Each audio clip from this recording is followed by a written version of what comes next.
Hey, welcome into HotchiMotchi. We're going to be talking about the bans, unbans, no bans, and changing game changers.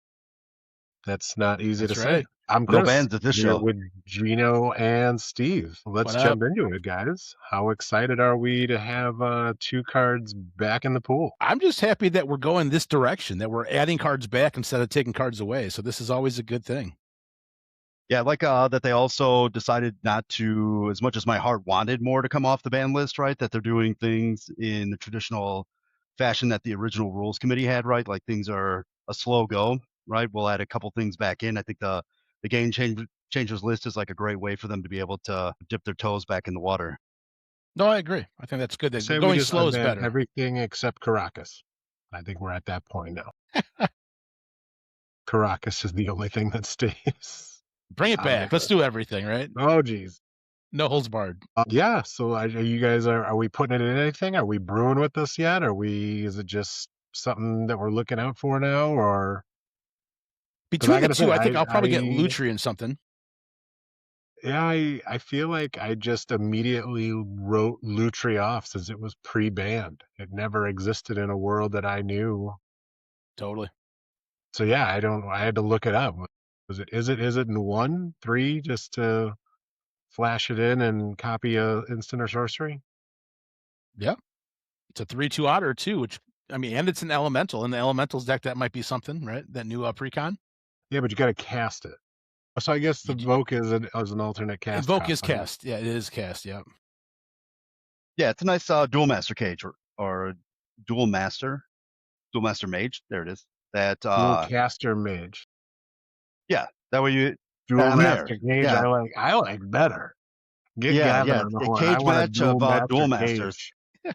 I want an artifact called Dual Master Cage that you exile 2 creatures until it leaves. Cage match. I'll send you a bill. Send you the flavor bill. text is And then they Thunderdome. can fight each other. And Yeah. one of them doesn't come out of the cage. 2 men enter, 1 man leaves. Dual Master Cage. Man. Gavin print it. There we go. Whoever does the art of this, please have Tina Turner in the background. Oh, it has to be. I'm sure we're going to get a Mad Max Universes Beyond any day now. Or a Tina Turner. Maybe it's pop stars of the 80s. We'll get a Whitney Houston. We're going to get sued yet. I'm not going to say anything bad. But yeah, we'll have a Tina Turner on the Dual Master Cage. Who runs Bartertown? Thunderdome. I think a lot of people thought that's what Aether Drift was going to be, like more of a Mad Max type set. It just didn't kind of feel that way. Yeah, it wasn't that. Yeah, no, it stayed loose and light, right? Which is probably where most of the sets are going to sit, moving forward. I would think. I'm very doubtful that they'll add something that feels like, the original Innistrad, right? That's like super dark goth. But I mean, it had some of it with it, but I'm really glad to see this card come off the ban list, right? It's a pretty easy fix with being able to say, it just can't be your companion. Right, so that way there's not going to be this whole separate list of banned as commander that us boomers knew when all of this came out. So nice little fix. I mean, I'm not particularly okay with there being another list, but that list seems particularly short, especially after Gavin was talking about, or how he was talking about the companion mechanic. I doubt that they'll ever revisit this idea. I think even though they say they hate Storm and they've revisited Storm, I don't think we'll be seeing companions again. I think it was too much of a headache on too many different. I personally hope we go back Storm. Yeah, right. I hope we do go back to Ikoria, though. I mean, I like a lot of the mechanics. I like cycling. I also like mutate. So to me, I hope we do go back, and that would be the only time I think they would have a chance to do companions, right? I just need more triomes, and Ikoria is great because beasts. We have all the triomes. What do you mean? What triomes do you need? Well, just to get them reprinted. Right, because they originally came in Ikoria, right? The original those in Capenna, yeah. Right, that they're getting up there now. Yeah, we do definitely need a reprint of those. Going back to Lutri, I do like that it's on a body because there's a lot of spells that copy spells, but this one you end up with a 3/2, which is not nothing. Especially if you're doing like a spell slinger deck, this gives you a body that can block and attack, so it's not bad. I love it the same as the Dual Master because this gets around a lot of the free counters, right? Because it's all non-creature. Right. That a lot of these free spells target. And this body's coming in, right? So it's like the same reason why I use Mystic Snake to counter. Yeah, it's good. Yeah, a lot of the I feel like we're non-creature just stuff going to can't be touch it. seeing this kind of in where we expect to see this. I don't think any weird curveballs or weird brews. Maybe otter type people will like it. Elemental people, and then obviously spell slingers and is it adjacent are going to be Yeah, running right. this.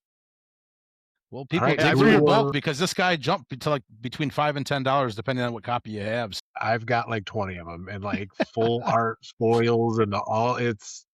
Look out, It's- TCG player, here he comes. I'm just gonna be on a street corner with like a trench coat, like, hey, you guys want some otters? I'll take 4, please. Thank you. Okay, and I've got magic cards too. I'll get you otters and magic cards. Biorhythm. I know Steve was talking about turn oneing it over here like a true degenerate, but I don't know. It felt like I was jazzed for like 3 seconds when I was like, yes, this is gonna, and then I'm like, it's 8 mana, and I got a board wipe ahead of it, and then sneak out like a Dryad Arbor or something so I don't die. Like, You're more for the chaos. Forget the board wipe. Let's just cast it and see I mean, where the chips honestly is lie. where You're at 9, yeah. I'm at 4, you're at 2. All right, there it is. That's where the chips lie. That's the world that's gonna live in for me, because I was like totally. originally like, how do I win? And then I was like, screw it, I'm just gonna be like 9, 6, 4, and 3, like, or someone board wipes before me. Yeah, someone board wipes before me, and I'm just over the game. Like, I'm casting it. We all die. Start over. It's a draw. It's 9:30. Chris is ready for bed. All right, 9:30. If you play with me and you board wipe after 10 o'clock, there's a solid chance I'm just going home. So this is my not scoop card. This is you board wipe after 10 o'clock, and I'm just going to cast Biorhythm, and now the game is over. Quad scoop. We're done, boys. But yeah, I think this is just going to have to be. I honestly think that's the world that I'm going to live with this in. Is just kind of a chaos. Not try to go for that knockout punch, because I mean at 8 man, I'm there's so many other huge casting cost spells that you could do and win a game, or get really close to winning a game. I'm thinking of like, no, it's not green, but like Torment of Hellfire, like cards like this are just big crazy effect that's going to happen. Like, so I'm looking at this, even if I run it as maybe I've got some beasts, I've got in a Galta mono green, I'll take my chances. Let's run it down to 6, 7, 4, and 3, and I'll I mean, there's a good chance one person has no creature, so this might just eat one person out of the game, and then your Galta can clean up the rest. Right? Yes. Yeah, you just blitz them with like big trample creatures, and they block a whole bunch, thinking they're safe, and then you just drop a Biorhythm on them just out of spite, just because it killed all their creatures to block. I'm at 1. Dead. 8 mana for a 1. I'm super excited about this one for a couple of reasons. First, it's Kamal's flavor text, right? Best green creature ever printed, right? And this one's going to be awesome to play at tables for pillow forters, right? Because you just, like you're saying, Gino, you just eat them out of the game immediately, totally. Right? And if you're playing enough mana dorks and you've got this thing in your hand, you could easily cast this on turn 4, right?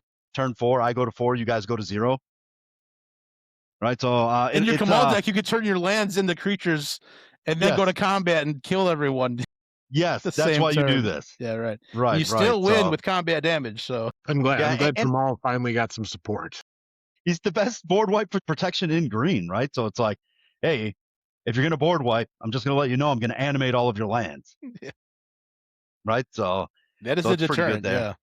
Right. Good. Yeah. It's nice to see this not on just the Shaman of the Forgotten Ways. I think the people will police this just fine.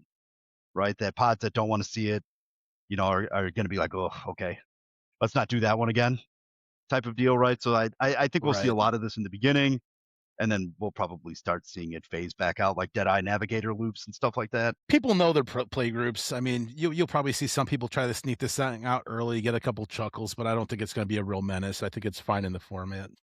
That's what it's like. I know we were joking about Caracas, but I'm like trying to think, like, obviously, and we've already talked about this, that like the bracket lists and all these things were made up for like when you're not playing with pods, like you're going into a convention, you're going to an LGS, and you're like, hey, like, let's just get a baseline.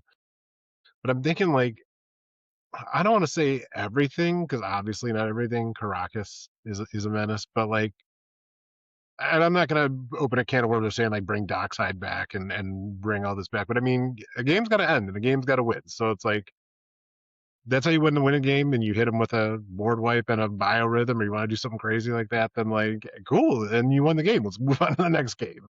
I mean, can I ask you guys a question? Would you rather lose to like a turn 6 2-card combo or have a 3-hour game? Personally, I'd rather have the game end and we could play another one. If someone gets to their combo early, like, cool, let's shuffle up and do another one, you know? Yeah, I think I'm fine if it gets there. It's not my typical game. I prefer kind of a longer, wacky game. But like you're saying, like if that's the game you want to play, like I'd rather know that early. And we play another game and you do another like turn 5 2-card combo. Like, all right, well that I'm glad you're enjoying it. Not my jam, but maybe let's switch up the pods or maybe I'll Yeah, I mean, so ask you you to could play discuss something after the different. first game, like, oh, I wasn't really looking to play a 2-card combo type game, but I'm saying I would prefer that versus a 3-hour like just grindy like stacks match, you know, like. No, for sure. The stacks, man. Yeah, I know you are. So I'll take the 3-hour game. Like Chris is saying, when you're in the wild, right, you just don't know the other players. Any of the longer type style decks are meant for the people that I play with quite often, right? So they have enough interaction to counter what my interactions are doing. I'm in the same agreement here that if I'm going in bracket 3 or I'm going in bracket 4, I know there's a 2-card combo that might end up happening here. And if Yeah, it's Biorhythm, right, you have to slow clap it. It's Biorhythm, right? sure. They could have kiki jikied you with something else, you know, but they went the long route. Right. Right. You know, at least they gave me a fighting chance. I could have had They a gave you creature. the scenic route. Yeah, I like it. Yeah, so Speaking I of, thought these were two really good unbannings. I think these would both probably be really safe. Question I wanted to ask you guys was the ones that were discussed of Iona, Sundering Titan, and Griselbrand. Griselbrand. What are your guys' thoughts on these three? Chris, I'll let you take it first. What do you think? never played with or against Griselbrand. I know it's a degenerate. I know it's really strong. So I don't know how I feel about that one. I used to play Iona in a Gaddock deck. I'm the stack What a king. monster. Yeah. Shame. It's not what I'm saying. It's like I feel like if you know your pod, if you know what you're getting into, but I will say it does suck. Like if you're in a 4-person game and you're like really the threat and pulling ahead in like white or whatever color you're playing, and someone just Ionas out, it's just like now you just got to sit there because no one's coming to help you. Like you've been No, the problem, and now someone just shuts you off. Like you're on that's where I Lonely feel like Island all it's by not yourself. so much the gameplay and not so much like oh the game end and I need death to removal or whatever. That's just not a thing. You're just literally sitting there, your thumb up your butt, watching 3 other people play a game. So that does kind of stink about Iona. It's one of those to me that it's like if you're gonna run it and you're gonna do it almost as like a ranger captain where you're just shutting somebody out for that turn so you can win the game instead of just being like, nah, you have to sit there and sit in the shame corner and watch me play. I feel the same way. That's the only one I wouldn't want back because if someone early turn reanimates it, it'd feel real bad if you're in a monocolor deck or even a 2-color deck. It'd be real Yeah, I rough. was talking to Gino earlier about this, that when Iona was still in the format, and I'm traditionally a 2 guild player, so it was very easy for her to shut me off, or if I was in a monocolor, that this started forcing me to play like duplicate and artifact removal to just if I run into her, right? And so I think her being out, pretty much solves, cards needing to be in a deck, right? It's like the old Avacyn trick, right? You have to have a way to exile a creature. Yeah. Otherwise, what are you going to do? Because this is just a feel bad for anybody, right? That this ends up targeting. So yeah, I'm comfortable with that one, staying in the cupboard. And then Leave it in the Thundering cupboard. Titan, just people just frown on land destruction. Obviously, you just blink it or do the ridiculous tricks that you're just taking some of the lands and kneecapping them all the way down. I think this one might actually come back sooner than both Griselbrand and Iona. And I say that only because of how powerful lands have gotten, right? But I know there's some pretty degenerate stuff that you could do with this card. Not that I know the recipe or anything. I'm less afraid of that one. I mean, there's already land destruction floating around, so it's like they have to hit one of their own lands some of the time, right? Because you have to hit one of each type if possible. So that one I'm fine with. I'm also fine with Griselbrand. I mean, people can turn 1 Necropotence, so that doesn't scare me much. Yeah, Griselbrand for me just from playing in competitive constructed formats, while not as easily accessible because it's in your command zone, once this thing comes into play, you've basically lost the game, right? Because you're even on its worst, right? You're drawing what, at least 28 cards, right? At least 28, right? And so to be able to have access to that amount of card draw is super powerful. But again, it's an 8-drop, right? I mean, it's in even mono at its black. best, So if it's in right. your command zone, not super afraid of what you're going to do in mono black that early. Yeah, very hard to get it out before turn 3, right? So this one is kind of Challenge accepted. yeah. We're back Let's in go. the dual caster cage. Amazing. You can't put Griselbrand in the cage. Oh, I mean, yes, you this can. card is just so degenerate once it comes in, right? Because usually with the Griselbrand strategy, you've got a way to also gain life in it, right? So you've been able to do effectively. We'll be able to build a loop to where you can just draw your whole deck while things are happening by sacrificing other creatures and other spells that you'll be able to add in here to really offset that, right? But the 3 other players see in the command zone, they know what they have to do. right. I mean, mission accepted. this thing's got to be like an instant 4, right? I mean, not even a 3, just because of the card draw. So we're saying Thundering Titan least, Griselbrand in the middle, and Iona at the bottom. The things we want to see come back. I'd say that. Yeah, I'm happy with that list. Yeah, I feel comfortable with that rank. Fair enough. Then we did get another game changer, which thank you guys for telling me that, because I wasn't even aware of that, and I feel like I watched the video. So farewell, game changer. It's absolutely that. It absolutely is a game changer. I think that's the one thing that just kind of resets the game totally back to 0. I'm fine with it being a game changer. That's cool. Yeah, me too. I think if you're in the wild, right, and that's what this is designed for, that you should know if someone has a farewell, because there is almost no way to play around this, right, unless you have some type of blink effect that'll let it last until end of turn or phase out. Yeah, right, and that card pool is so limited only to the color. Only a few things that can help you in that situation. Yeah, I'm happy with it being a game changer. Me too. I feel like it was a card I used to run a lot more, and then just either through the salty eyes that got when it was played, or just the delaying the game, when it was played, I really took it out of almost every deck. And I will say I played last week with an old deck that I grabbed from the cupboard, and I forgot it was in there, and I definitely ran it and played it. And I was like, oh, that was well needed. It was a well-timed farewell. Nothing cleans up like a farewell. I mean, it takes care of almost every problem except Planeswalkers, which there's plenty of ways to take care of Planeswalkers. So I think that's the ultimate, like, break glass in case of an emergency type card, Yeah. I still think as far as my building, it'd be used sparingly, but it had been used on me plenty of times, and I feel like it's almost just like a laugh card, like, oh, here we go, like everything's gone, and that's all good. That's what it's there for. But I can see it being a game changer. I've got no beef with that. Yeah, I hope we see something in the future that is in between Merciless Eviction and Austere Command, because I think that's what this card was intended for when it originally was to come out, right? Of how do we give mass exile, right? And when you choose all modes, right? So maybe being able to limit this down to 2 would make it to where it wouldn't need to be a game changer. But yeah, this card is the definition of a game changer, right? That the whole game does shift once this happens. And usually it's the person who cast it. Expect heavy aggro. Can we talk about both versions? If there were 2, if not 3 versions, all had amazing artwork. Oh, yeah, the artwork was they were all really good. Yeah. And Seth McKinnon used to be my favorite, and I've had a falling out with liking his artwork, but I will say that card is still pretty amazing. And then the alt art, like the Temple Gate artwork, pretty solid. Enjoyed it all. Oh, yeah.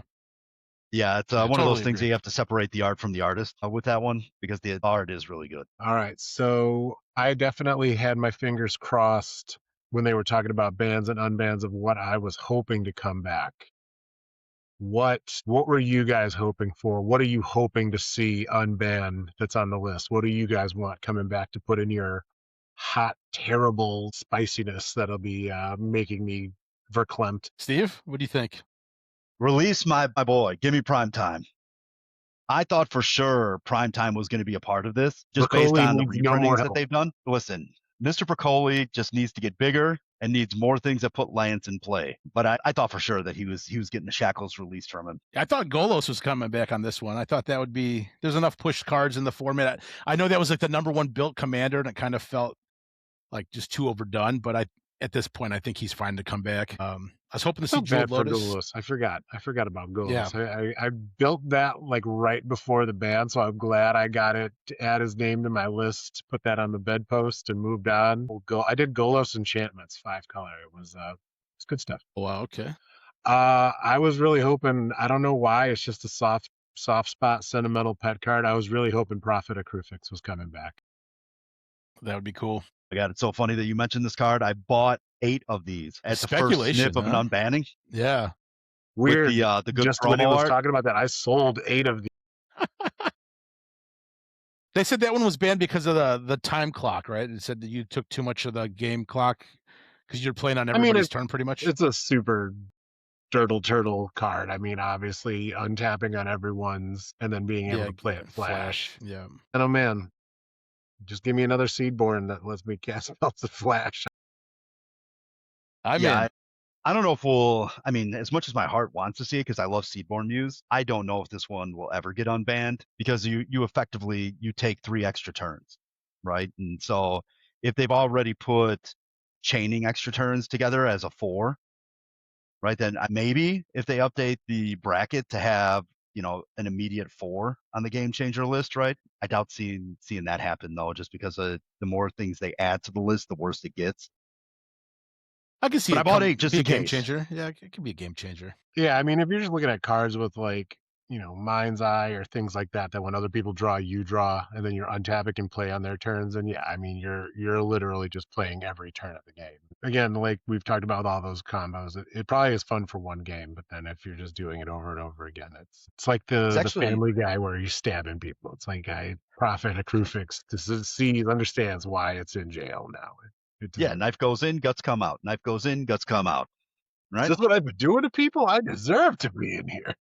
It was interesting to hear Gavin talk about, even though it wasn't mentioned in any of the articles, it was on his YouTube channel, that he was talking about Rofellos. It was something that was in the discussion, just because, yeah, it does produce a lot of mana, but it's in the command zone. So to speak to like what Gino was saying about Griselbrand, it's a known thing that's coming into play, right? So you could shift. You know what you're signing up for when you play that game. Yeah. So I think we'll probably every year see at least 2 to 4 start coming off of this thing, except for the ones that it's prime time. You want Rofellos Sky. You got to call. There's other colors, man. There's other Biorhythm. I need to get to Biorhythm faster. I did like that they mentioned that they're not going to wait to do the banning announcements for Commander with the other formats, so they can happen sooner. So if they feel like something should come off, it can come off before the next major announcement. I dig that. It seems like from the philosophy that was in the article, and that's what come out on YouTube from their end, that the only things that will probably end up staying on this list are the things that are like an Iona type of deal. That if you were a new player or newer player, and one of these got played, how does that make you feel, right? And then does the bracket system help mitigate, the paradox engines, which I hope that thing never comes off the ban list. Right, it's like the problem with Nadu, right? That it's an undeterministic turn. I love the Paradox Engine. What a nightmare! Good card. I remember it was like when I first came in, because I came in at the first Ixalan block that came back, like when I really came back in and started playing EDH, and Paradox Engine was everywhere. I just remember why I would rather play with 3 Storm players than 1 Paradox Engine player, right? Because every card you draw, it's like a new calculation needs to go through your brain. But we all know what's going to happen. You're going to cast it. You're going to tap down the rest of your artifacts to make mana and then untap. So I never got why I was sitting there so long for the decision. Let's run Vandal Blast. Did you guys also hear Gavin talking about maybe adding a 6 bracket? I can't keep up with the 5, so that's. Well, I was interested because I don't. That's all I heard, that he was talking about opening up to a 6 bracket potentially. I wonder if that bracket would be like everything's unbanned, go have fun. I think that's kind of where you are with the Rule 0 conversation, right? That if you wanted to build a deck that had all, let's say, all ban cards, right, as an extreme, that if you sat down with people and you're like, hey, I'm playing all of the ban cards, are you okay with that? Right? That's kind of where 6 is, right? I hope that we don't see another one, just because it adds more conversation, and then it turns out we're slowly working our way back to everything's a 7. I like the brackets and how they have designed them, with the 1 being the more thematic. I think there probably just needs to be more definition around 1 and 2, right? Because 1 is like what I would think of my Crobax theme deck.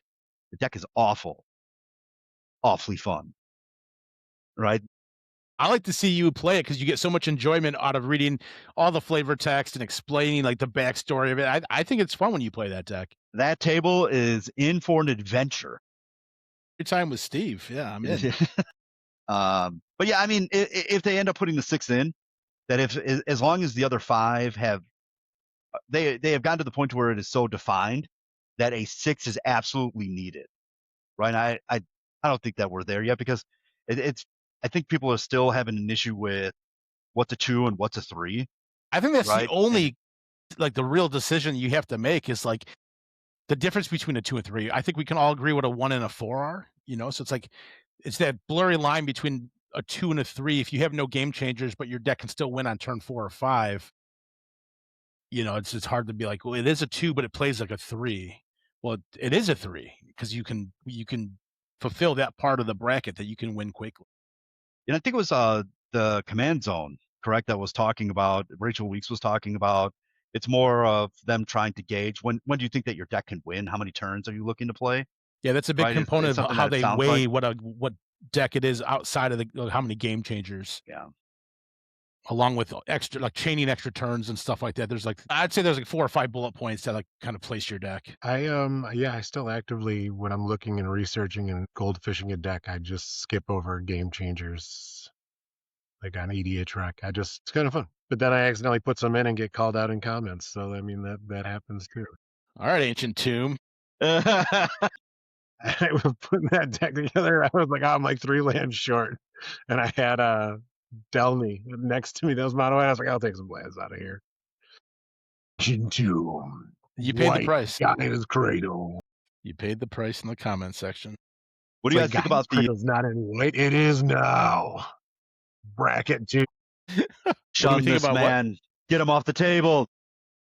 Man, I still got my doors and Ancient Tomb myself at that point. All right. Opposite of get out of jail free card. Who are you sending to hell? Who's banning? What are you doing? Who are you getting rid of? Richard Study's out of here. Send it right to jail. No trial, no nothing. Right to jail. Cold-blooded. You just tired of hearing someone ask if you pay the 1? Yeah, I mean, can he take his buddy Smothering Tithe with him? That'd be great. No trial, no nothing. Right to jail. How about you guys? What are you guys banning? I think in the upcoming game that we have coming out on the new gameplay, was it Showdown, Throwdown? Throwdown, Showdown? Throwdown, Showdown, that's right. Think Steve and I very quickly said, go to hell. We're not paying anything. Yeah, you'll see our guest. He racks up some pretty good value from some he enjoyed of the that. Playing. He enjoyed that thoroughly, but I don't negotiate That's with what we're about here. That's what we're about here. That's right. We just want you to have as much fun as possible when we play the game, right? Because when you put somebody in a position of having so much advantage, and if you could turn that corner on them, the juice is all but sweeter. All right, boys, give me your pick. What do you guys sending in the jail? Steve, here? what are you locking up? Ban a card. So mine actually went on to the game changers list. I would have banned Farewell. I think it does too much to hard reset a game. There is no way to play around it unless you have a counter spell or a phase out. I think it's just it's too strong. If it had choose 2, it would be fine. But I think with that hard reset, I mean, the ban list is a great place to put it, right? So that's, or the game changer list is a good place to put it. But if it were me, that would be the one that goes. Ristic Study and Smothering Tithe are fine for me, right? I'm a stacks guy, so I enjoy that the game still has some, as a board gamer and just a game enthusiast. I like that there is some challenge to the game, that my resource gets denied in some way. However, I won't complain about you always having Winter Orb. But if you keep Winter Orbing me, then I might change pods. So I think I told you guys about those ones I could put them to the game changer. Get them out of here. In the game changer? Or yeah, absolutely. No, not banned. Game changer for me. Yeah, I don't know. I'm trying to think. It would probably be something lame like Ristic Study. Smothering Tithe is annoying enough, but it's like, whatever. If you got no cards in hand, what are you going to do with all that junk? all that junk. I feel like inside your Smothering trunk. Tithe wins more games than Ristic Study, and that might be a Then hot win the take. game. Then win the game and let's move on. But if You hit I'm a going to do wheel with that, a- if I'm going to do that, and instead of slowing down the game, I'm going to do the opposite of slowing down the game. I'm going to ban Vorpal Sword because every turn I got to be like, do you have the mana? Are you going to activate it? Is it coming at me? I don't want to have a conversation every attack. So if we're talking about rate of play on Ristic Study and Smothering Tithe and asking if we're paying the one, then Vorpal Sword can go to hell strictly for the same reason. I know it's not a bad card at all, but I really don't have much. Like I said, I think we've been itching to have things pulled off the ban list. I didn't really have one cooked up to put back on the ban list, but yeah, Ristic Study is pretty annoying. I don't know if it necessarily needs to be banned, but I would put the One Ring probably banned. Really? It's just like one of those cards that you have. It's like a no-brainer, right? That it should be in every deck, right? There's very little argument that could be made of why this card should not be in your deck, right? Yeah, I rarely see it I'm draw not a big less than fan of like those cards. over 10 cards. It draws so many cards.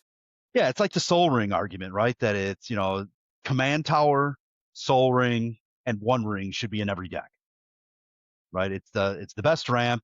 It always fixes your color in the Command Tower, and this thing draws more cards than almost every other draw spell. Unless you're about to get suplexed, baby. Run more suplex.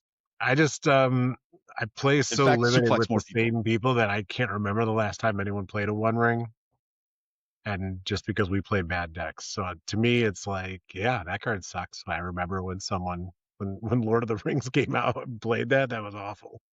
And I think it was me, so that's fine.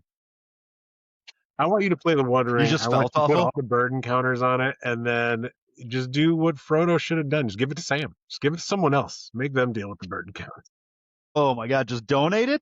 Just Biorhythm when they've got 2 creatures, put 5 burden counters on there, and just donate it. Just There it harmless is. gift them. Red and green. There you go, Steve. Gruul. That is your win con. You Biorhythm, and then you harmless gift a One Ring with the burden counters on it.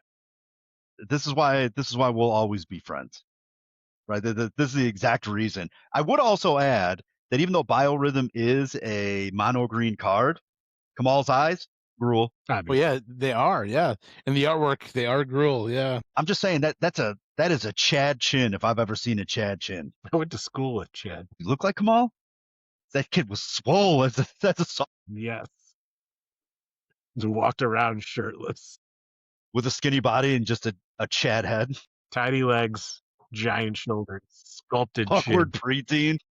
everyday's Super neck weird. day. Jim Oh boy. Glassman. Yeah, it was weird. All right, boys. Well, I think that wraps it up. Our conversation on the bans, unbans, and the game changer list. Let us know what you think. I want to hear what you're banning, but I want stupid reasons. I want wrong answers only. I want Vorpal Swords. Give us your What's cheese. that? Give us the cheddar. Yeah, what's that 5-color mythic from Capenna that I was like, this should be good, and it was terrible. I want that banned, so I'm not excited about it. Get that out of here. Yeet, That's just the straight to bans I jail. want. Yeet, just bitch it. Awesome. I want you to find a card that you were excited about, and it's garbage, and now we're banning it. Get it out. HotchiMotchi ban list. Awesome. Steve and I Stay did you tuned. negotiate with terrorists, Gino? I know Steve and I didn't. I know you did not either. Good. That's HotchiMotchi. We don't negotiate with terrorists. You draw that one, you get your treasure. Yeah, also look out for our Patreon. We're coming to the final details on that, so probably expect to see that here in the next I don't know, what would you say, like 3 to 6 weeks? Yeah, Should have that hammered out, so that way if you guys are a fan of what we're doing here, would love the support. We got some cool stuff lined up inside each one of them. Absolutely. One of the tiers.